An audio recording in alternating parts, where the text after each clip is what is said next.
Olá, eu me chamo Fernanda e neste vídeo vou falar um pouquinho sobre o nosso planeta há bilhões de anos atrás, nos seus primeiros períodos de existência. Bem, a Terra ela tem aproximadamente 4,5 bilhões de anos e durante todo esse período ela passou por várias transformações. Esse longo intervalo de tempo ele é chamado de tempo geológico e ele foi dividido em intervalos menores para que possamos entender melhor a evolução da Terra. Esses intervalos são os éons, as eras, os períodos, as épocas e as idades.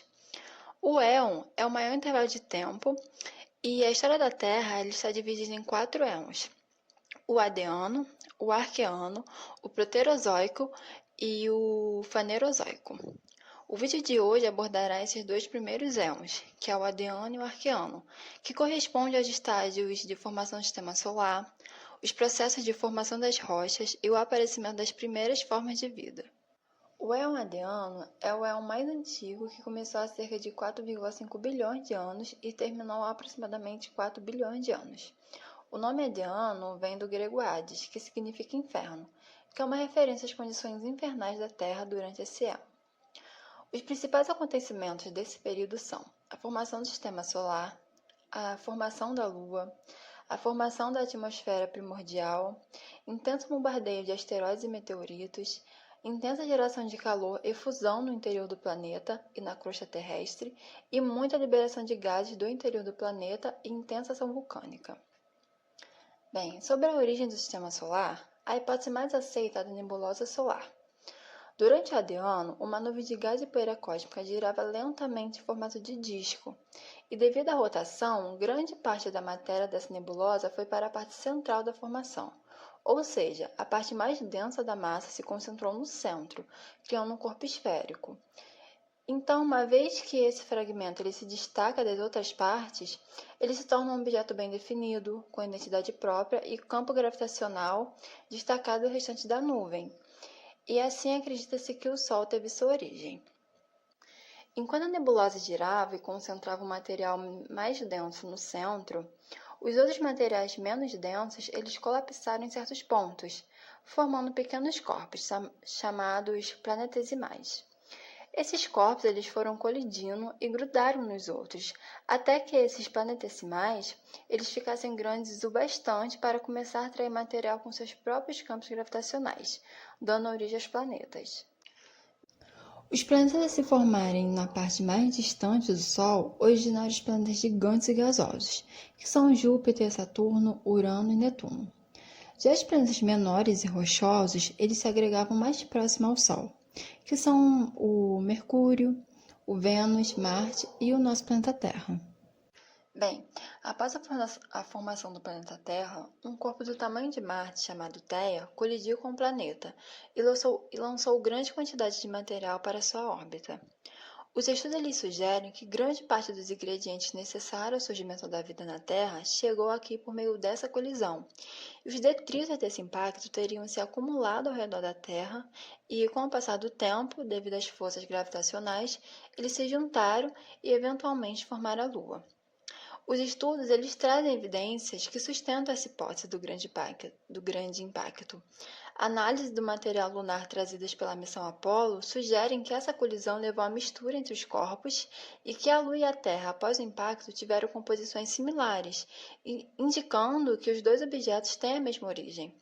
Ou seja, apesar da Lua ter se formado principalmente a partir dos restos do outro corpo, ela pode ter adquirido essa similaridade na composição, essa composição similar da Terra, porque os detritos deixados para trás pelo impacto provavelmente resultaram em uma chuva de lava na Lua e as interações física e químicas complexas na Lua recém-nascida poderiam então levar a uma composição de oxigênio nas rochas lunares mais altas e mais semelhante à da Terra.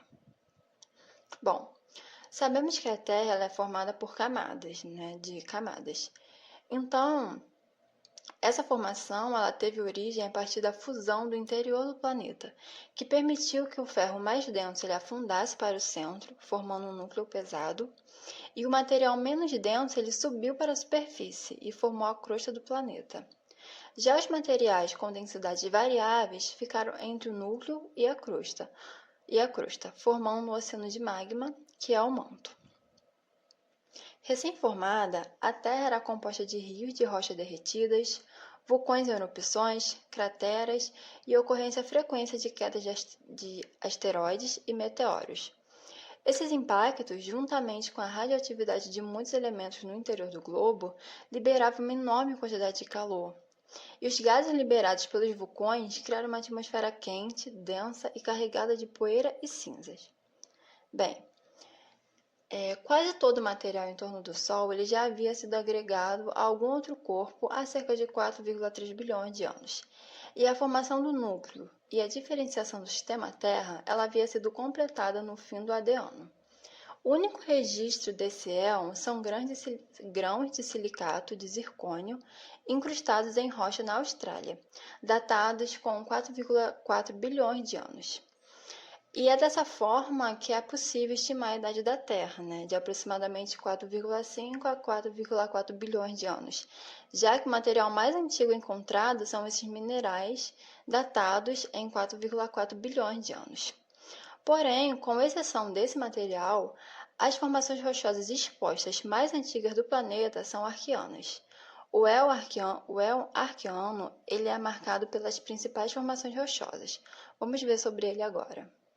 Bem, o éon arqueano está compreendido entre 4 e 2,5 bilhões de anos atrás, e ele é subdividido em 4 eras. Éon arqueana, que data 4 a 3,6 bilhões de anos atrás, a paleoarqueana, que compreende 3,6 a 3,2 bilhões de anos atrás, a mesoarqueana, que é de 3,2 a 2,8 bilhões de anos atrás, e a neoarqueana, que marca o fim do arqueano, entre 2,8 a 2,5 bilhões de anos atrás. Apesar dessa divisão, essas eras elas ainda não são bem definidas, com acontecimentos exclusivos. De maneira geral, o arqueano ele evidencia a ocorrência do resfriamento do planeta, a formação dos continentes e oceanos primitivos, o aparecimento das primeiras formações rochosas expostas, o aparecimento das primeiras formas de vida e o início progressivo de oxigenação da atmosfera. Bom, a atmosfera arqueana era rica em gases do efeito estufa, como CO2 e CH4, e o Sol era cerca de um terço menos quente que nos dias atuais. Também os sedimentos eram mais imaturos, derivados de rochas vulcânicas. No Arqueano, o bombardeio de meteoros pesados ele diminuiu, fazendo com que o planeta se estabilizasse aos poucos. Então, conforme a Terra se resfriava, a crosta terrestre ia se solidificando. A formação dos continentes ela ainda é um dilema devido à idade do material continental. Os cientistas ainda debatem se placas tectônicas existiram ou não, e se existiam, não se sabe ao certo como era o seu funcionamento, se era como as de hoje, etc. A melhor ideia é que as diferenças de densidade da crosta permitiram que os materiais mais leves flutuassem e os materiais mais pesados, mais densos, afundassem, provocando elevações e depressões na crosta. A princípio, eram somente elevações e depressões, que formaria a crosta oceânica e a crosta continental. Com o esfriamento da Terra, a água pôde finalmente se condensar. Mas a hipótese sobre a origem da água e se ela surgiu realmente no Arqueano ainda não é bem definida. Acredita-se que a Terra tenha adquirido água através de colisões de meteoritos compostos de gelo que se resfriou e então deu origem às águas. Ou seja, é possível que a água tenha vindo do exterior da Terra. A outra hipótese é a de que os gases com água expelidos pelos vulcões teriam se condensado na atmosfera. Ou seja, o vapor de água que também compõe os vulcões teria se resfriado, formando um oceano global, quente e raso. Então, essa hipótese ela defende que a água surgiu do interior do nosso planeta e não que ela veio de fora. Vale ressaltar ainda que há indícios de que já existia um ambiente aquático no Adeano. Isso porque aqueles grãos de zircão que eu mostrei anteriormente, eles não só sugerem não só sugerem que por essa época uma crosta já estava se consolidando, mas também pelas análises químicas desse mineral, os pesquisadores concluíram que o material apenas poderia ter se formado na presença de água líquida. Então, é muito provável que a água já tenha surgido antes. Bem, como mencionado antes, as rochas expostas mais antigas são do Arqueano. Uma das rochas mais antigas foi encontrada no sudoeste da Groenlândia, que são os cinturões de rochas verdes, uma associação de rochas metavulcânicas e metasedimentares, com datação de 3,8 bilhões de anos. As rochas verdes arqueanas, elas são encontradas em diversos cratos do mundo. Cratons são formações geológicas caracterizadas pela sua estabilidade, porção estável da litosfera continental. Bem, o Arqueano é marcado também principalmente pelos mais antigos restos de fósseis comprovados pela ciência, A primeira célula teria surgido a partir das reações bioquímicas em fontes hidrotermais com a formação das primeiras moléculas. Bom, como isso? O fundo oceânico é um ambiente rico em moléculas inorgânicas, nutrientes e energia. E essas moléculas inorgânicas puderam reagir nessas estruturas de microporos presentes no leito oceânico. Essas reações elas formaram os materiais primordiais para o surgimento da célula, como a RNA, o DNA, proteínas e lipídios. Essas moléculas elas foram revestidas por uma membrana, uma bicamada lipídica, e a partir disso, essa célula primordial, agora protegida, pôde sair desses poros e ocupar o ambiente. Bom, essa célula primordial ela foi denominada de Luca, que significa último ancestral comum universal, e todas as células atuais elas descendem dessa célula ancestral comum. Bom, e a hipótese é de que havia uma grande taxa de transferência gênica entre essas primeiras células, e isso gerou uma grande diversificação gênica, o que deu origem às formas de vida unicelulares não nucleados, que são os procariontes, as bactérias e arqueias. Ao longo do tempo, alguns desses organismos desenvolveram estruturas moleculares que permitiam realizar a fotossíntese oxigênica, ou seja, eles passaram a usar a luz solar para oxidar a água e produzindo moléculas de carbono e, consequentemente, gerando oxigênio como subproduto, já que a molécula inicialmente oxidada, o H2O, tem oxigênio em sua composição. Essas bactérias fotossintetizantes são as cianobactérias, e elas foram responsáveis por começarem a oxigenar o ambiente, As cianobactérias, elas formaram colônias abundantes, que com o tempo acumulavam camada de carbonatos e sedimentos, e formavam rochas chamadas estromatólitos, como podemos ver nessa imagem desses estromatólitos modernos na Austrália. Os mais antigos estromatólitos já registrados datam a idade de 3,5 bilhões de anos.